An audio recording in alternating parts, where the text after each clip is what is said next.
Welcome to A Little TLC, the podcast where we embark on an enlightening journey through the ever-evolving world of education. I'm your host, Heather Volchko, and I'm on a mission to empower educators and change makers to skillfully navigate the intricacies of serving our most exceptional students. Every month, we'll be exploring a unique and timely theme in a mini-series format, whether we're digging into inclusive teaching practices, addressing student mental health challenges, or exploring the intricate connection between our personal and professional lives. Each month offers an in-depth exploration of weekly topics that truly matter. I hope you're ready to be both challenged and inspired because this is A Little TLC. So all month we've been talking about closure, and with closure typically comes a heavy amount of chaos. And so last week we were talking about all the chaotic things and just how do we keep ourselves grounded and how do we keep ourselves present and able to keep showing up to work every day. And so the last week of the month here, we are talking about those new beginnings because when one thing ends, something else is beginning. Sometimes we don't know what that is, but with an end of something is the beginning of something else. So this week we're going to talk about how do we embrace those new beginnings? How do we choose to have optimism? How do we kind of look to the future, what we don't know, with just encouragement and excitement amidst the chaos and confusion that we might be experiencing in the current moment. So I'm wondering, for me, some of the things that are coming up with new beginnings is there is excitement around the beginning of a school year. There is just like the newness, the freshness, the opportunity, like we'll see what's coming. It's kind of a natural new beginning that happens in the school calendar. But a lot of times when there's closure, we've been talking about this month when a staff moves on somewhere else or a student no longer comes back for services, there's an aspect of closure that happens there that they have their own beginning that we aren't necessarily a part of. And we don't get to, start that off with, someone either at the beginning of the school year or as we're getting to know someone new that we're working with. So for you, what are some of the things that keeps you optimistic, that keeps you kind of engaged and encouraged as you're looking forward to whatever is next for your people or even maybe for yourself?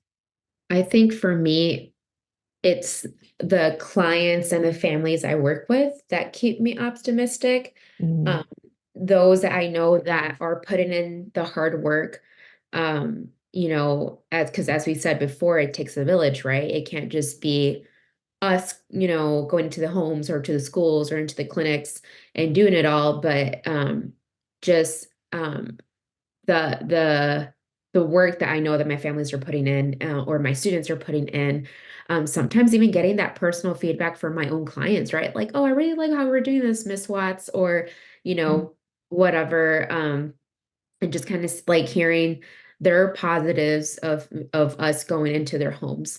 That kind of keeps me optimistic, like, okay, like things are going to go really well. When they're meeting their goals, when we're curbing some of those negative behaviors, teaching those like positive pro-social behaviors, right? And for myself too, practicing that self-care, right? Like, mm. and being optimistic because again, you cannot be pessimistic and like optimistic at the same time. Right? So just kind of practicing that self-care as well and um knowing that again, being gentle with yourself and having that self-compassion and understanding more of yourself and just knowing again that you're doing your best and walking in with your head up high and just kind of taking it on. So just being that optimistic and then also if you shine that, like others might model that too, right? And so yeah, because that can be contagious, I hope. Oh, yeah. I mean, just as all the negativity and the chaos can be contagious, when someone is genuinely showing up in that chaos with some optimism, with some like, hey, but here's an angle, here's an opportunity, here's something, right? And it's not just empty, right? Like, oh, Right. there's, I'm being optimistic Yeah. because why? Right. But it's Right. actually grounded, it's rooted in something to be optimistic around. That can be contagious. And I've seen like whole moments and whole like cultures of even like school buildings shift when focusing on all of that negativity and all of the chaos and like all of that's real. But when that just takes over all of the communications and all of, everything that's going on, then that's really as good as you can get. you have someone who comes in and is like, "Hey, actually, what about?" And you start shifting and kind of turning the culture Yeah. of those conversations. I mean, that's part of what Matthew and I were talking about last month too. Just like the culture around us and how can we kind of create and impact that. I mean, that's exactly what you're talking about is you can come in with that optimism or that, just being able to see something that maybe the people in the chaos aren't seeing and rally that. And Yeah. that can completely turn, the Yeah. whole scenario. Even I've seen outcomes change completely for both staff and students. Yeah. And that's why I say like practicing that self-care, right? Because like, it's you have to be genuine, right? And you really have to provide yourself that space um to give permission to have breaks and to recharge, right? And so that way you can have a spirit of optimism and sharing that to others and in hopes that others can also adopt that. Um, so that's why I was kind of alluding to like self-care, like and again, for me, that's how I would view like how I can stay optimistic for the sake of others that I work with. Yeah, I agree with practically everything you said, Marla. Yeah, like at the end of the day, you know, what we're looking for is like what we're working for are the clients that we serve. And you could be jaded about parts of your job, and that's fine. But at the end of the day, that part of it, the part that we serve these clients and their families and the schools or whatever you may do, like that outweighs everything else. Like that's why we're doing what we're doing. Like there's, if we wouldn't be here still in this profession if that wasn't worth it all. I'll never forget to this day the reason why I'm here. I started off on a very tough case. It was a case at the clinic that I first started working with really, really wanted to, get with because they were at the same school and they were observing the therapy that he was getting from his previous provider, and it was messed up. It wasn't the nicest therapy. They didn't treat him right. So when the opportunity came, when the family decided to leave, and the clinic kind of like jumped in there, and were like, "Hey, we'll toss our hat in this ring." Um, I'll never forget when the BCBA called me and she told me, "Hey, like got this really tough case. We really, really, really tried hard to get him, and we were able to finally get him." I remember starting that case. It was intense, but I remember I was there for 3 months into it. I was in the classroom, and another BCPA in the classroom looked at me, and she was like, "Look, you've been through a lot with him already." I'm like, "Yeah, I know." And she's like, "If you're still here because of like despite all of that, you're meant for this." And that has always That's stuck how with they get me. you. That yeah, I swear. Hmm. it's true, but I mean, there was a point, and I guess looking back on that moment now as a BCBA and seeing how much turnover there is in my field when things get tough, Hmm. that there was a lot of truth to what she said because I was like, yeah, you're right. I'm still here. I stayed with that kid for 5 years. Um, and now as a BCBA, I see like how some RBTs, like when the going gets tough, they get going.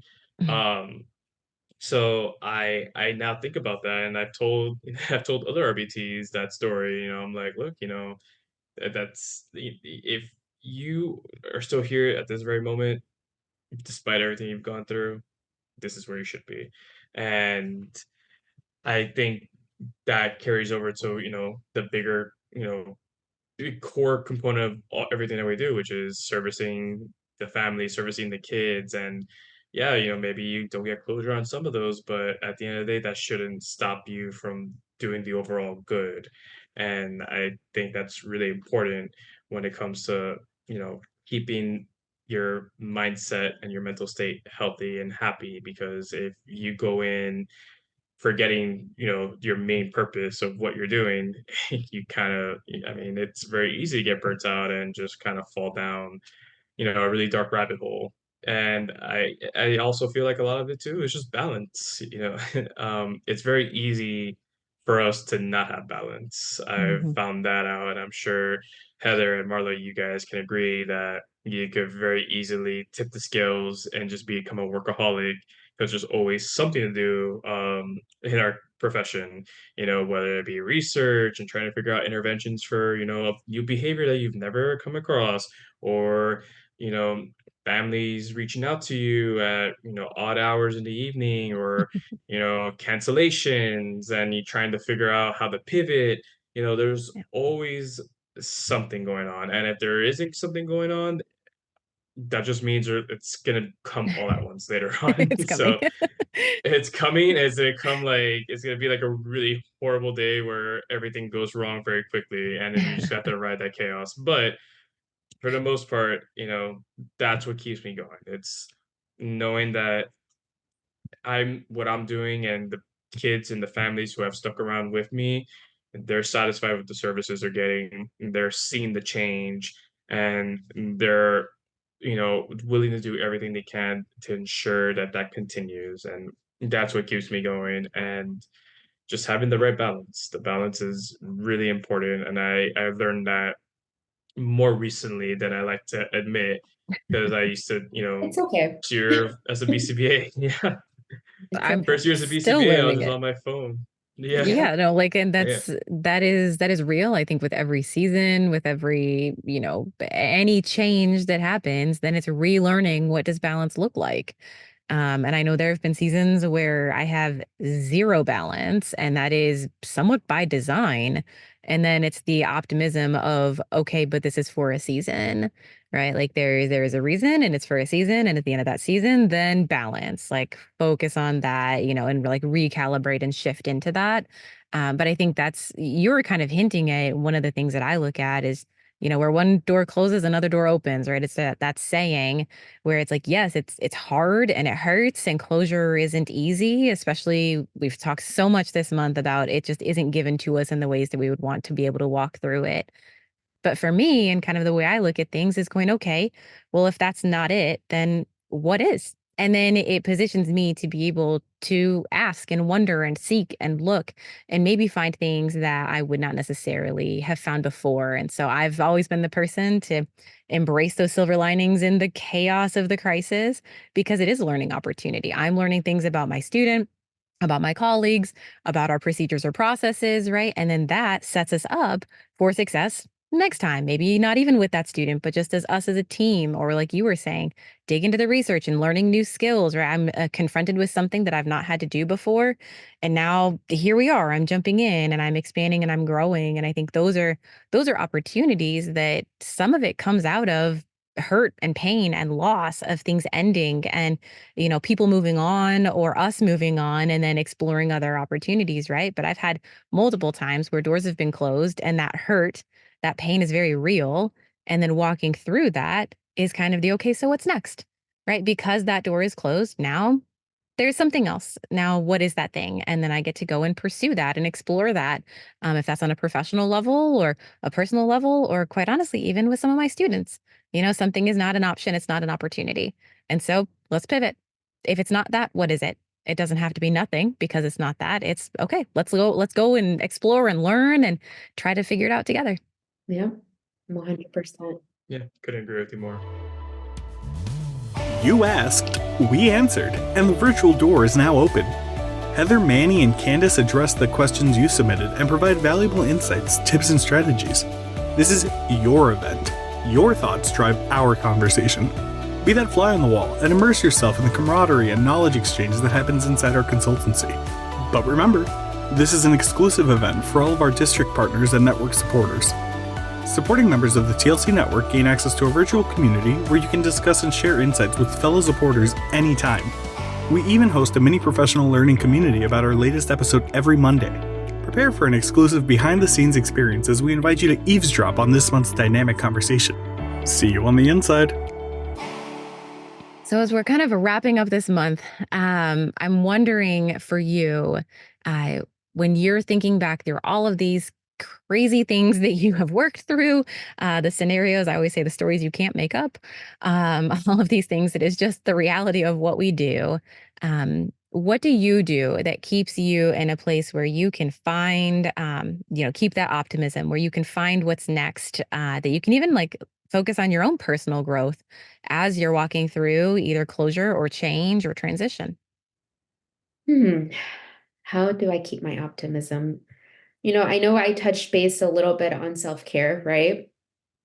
Um, I think that also goes to like celebrating the progress and milestones that you've done, right? Or that you've seen. No matter how big or small they are, recognizing your efforts and your resilience and your overall growth, um, is something important to reflect. Um, and like, I don't know if you said this already, Alex, or not, but like remembering your why, right? Of like why you're here. Um, and hopefully like with that, noticing like those moments of happiness, success, and meaningful connections of how whatever it is that's going to prompt your why.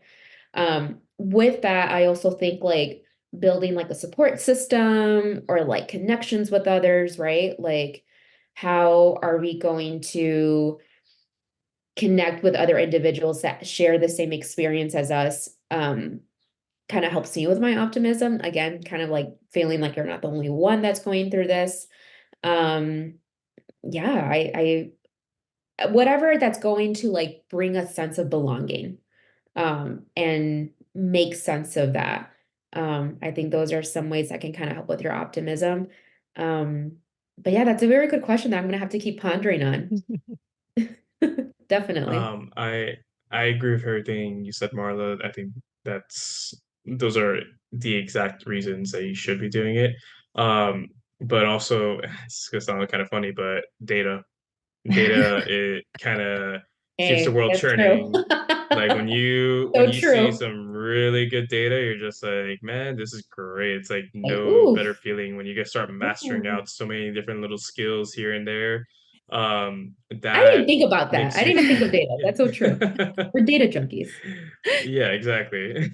So, yeah, I mean, today I supervised one of my clients and like I just saw like he had like 5 programs and I was like, oh my God, he mastered so many things out in the time that I was away on vacation. This is amazing. Oh, I'm so happy I could add like a million new things now. Um, Nothing I think really beats how satisfying that could be when you just see like all those like 100% dots all back to back to back to back, and you're just like, oh, those data points. Feels great. But yeah, that definitely keeps me very optimistic. You know, given that sometimes it can be some of the darkest days. Um, I've had moments where I have like some of the worst news ever, but then I go see that one client and it's just like, oh, everything gets turned around, just hanging out with him for a little bit and they get kind of talk with me and then we talk, have like a nice back and forth. And then I start reviewing their stuff and I'm like, oh man, you're doing amazing. It's like, oh, okay, you know what? Maybe everything's not that bad. All things I in think, perspective, right? yeah, I Yeah. was also going to say, like, because it seems like Alice, like, you talk about data, right? Like, and that's a day-to-day thing that we do in our line of duty. I was also thinking like something that also helps bring the optimism to me is overseeing my team, um, Mhm. and kind of seeing what they're going to bring today. What skills are they going to show off today? Because we meet with them every so often for their hours. And so, um, also seeing their efforts, right, that they're and the work that they're putting in, that brings me like joy and like optimism.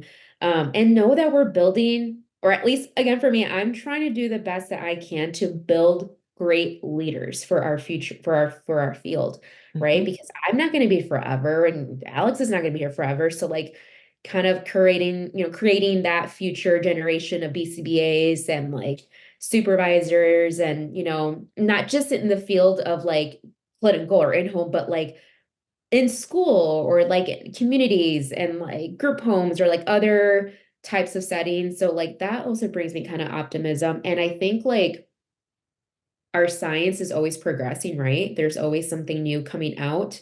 Yep. Um, and so it just kind of brings me like excitement to know, like, man, like I wonder how the future is going to be with all of this. So yeah, I just kind of had to like think about that. Like, what are my day-to-day things that I can bring optimism? Like, yeah, self-care and all that, but I was like thinking, like, oh yeah, like the people that I work with, right? That also Mhm. brings optimism. Yeah, I couldn't agree more. Thank you both so much for joining me this month and sharing your experiences. I love that all three of us do similar things in completely different spaces in completely different ways. So I've really appreciated having this conversation with you, just as professionals and fellow clinicians out in the field. And we'll see where this conversation goes next. Sounds good. Thank you so much, Heather. Thank you. Pleasure being here. Thank you so much, Heather. Hey, before you jump back into your busy life, we want to invite you to head over to thresholdlearning.org, your one-stop destination for all things TLC.